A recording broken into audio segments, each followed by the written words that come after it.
Greetings, folks. Day 20 of the two-legged donkey derby race to the Áras. Well, folks, would you look at the state of the place? Ireland, the mask has well and truly slipped. The old parties are gnawing each other's tails, while the people are left paying through the nose for the privilege. First up, we've Heather Humphreys, the pension reformer. She's after giving your hard-earned pensions to the big lads abroad, like the Black Rocks in America, Amundi in France, and Irish Life, that's not even Irish anymore, owned by some Canadian crowd called Great Westlife. Billions are gone out of the Irish hands faster than you can say there should be a review. They call it securing Ireland's retirement future. I call it selling out the country, one pension, one payslip at a time. Heather, you might as well have gift-wrapped the nation and posted it straight to Wall Street. And who's cheering her on? None other than that other ape, Micheál Martin, the man who couldn't lead a cow to water. He's voting for Heather now, but he won't tell his TDs this time what to do. Sure, half of Fianna Fáil now don't know if they're Arthur or Martha these days. And as one councillor said, Fianna Fáilers have no one to vote for. He's right. He's actually dead right, because the grassroots in Fianna Fáil are fit to burst. Tonight, he's at a fancy cordial dinner, eating humble pie again, after Big Jim Gavin's campaign collapsed faster than a cheap umbrella bought in pennies. Fianna Fáil has lost its heart, its soul, its direction, and its people. And don't forget, when the serious cases hit the headlines, our Taoiseach's crowds are always the last one to admit that there's a problem. Public safety should come before politics, but not with the government. They hide behind press release, spins and bullshit, while people are left wondering who's minding the shop. We know for a fact that there was a man, a paedophile, deported from America. And now where is he after landing up? In Ireland. And Micheál Martin was aware of this. Silence at the top and chaos on the ground, quiet as a mouse in the cream jug.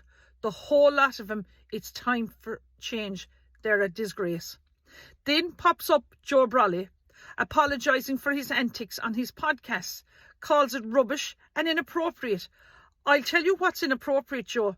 The price of living in Ireland today. What do you think of that, Joe Brolly? Look, with the inflation now, you'd need a loan to go for a pint. Have ye seen the cost of the weekly shop?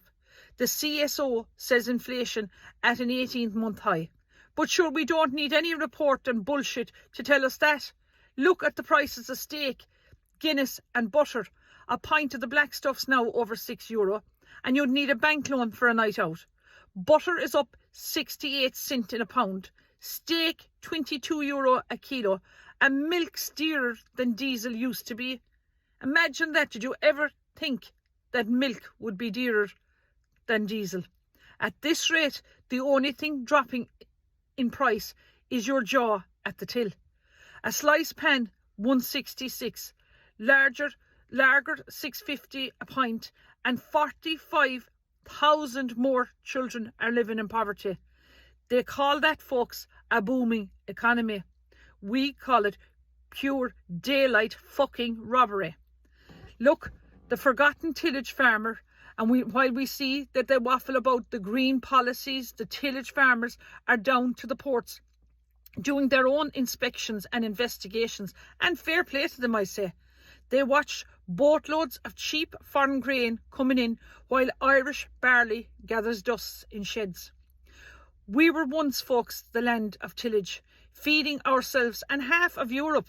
Now we're importing the very crops our grandfathers grew with pride. You can't plough a field with a spreadsheet, and you can't feed a family on a subsidy farm. Tillage farmers are hanging on by their fingernails, the backbone of rural Ireland left out in the rain. Fair play to them for standing their ground, and this is another national disgrace. And now we've Catherine Connolly, better known as the woke white witch of the West. When asked on Tip FM how many genders there are, she said it's up to the individual. Imagine that, a woman running for president who can't even count to 2. Pressed again, she waffled about inclusions, journeys and pain and other spin bullshit. Well, Catherine, here's the real pain. Ordinary people who can't afford a roof, a roast or a pint. The people don't need any more inclusion. They need leadership with a backbone. And Heather there we saw again, roaring around Wexford on the motorbike like Meatloaf, like something out of his Bat Out of Hell album. All she was missing was the lyrics, but I won't do that. Sure, you would, Heather, you already fucking did. And while politicians pose for cameras, real Ireland is out in the rain.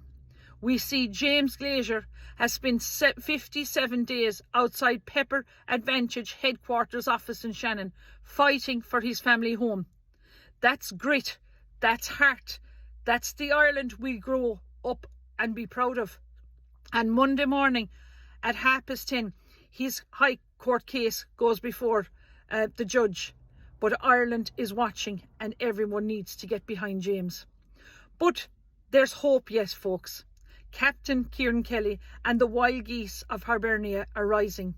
Ordinary people, shoulder to shoulder, saying enough, we're taking our country back. Not with spin doctors and sound bites and bullshit, but with courage and a Kerry dose of humour.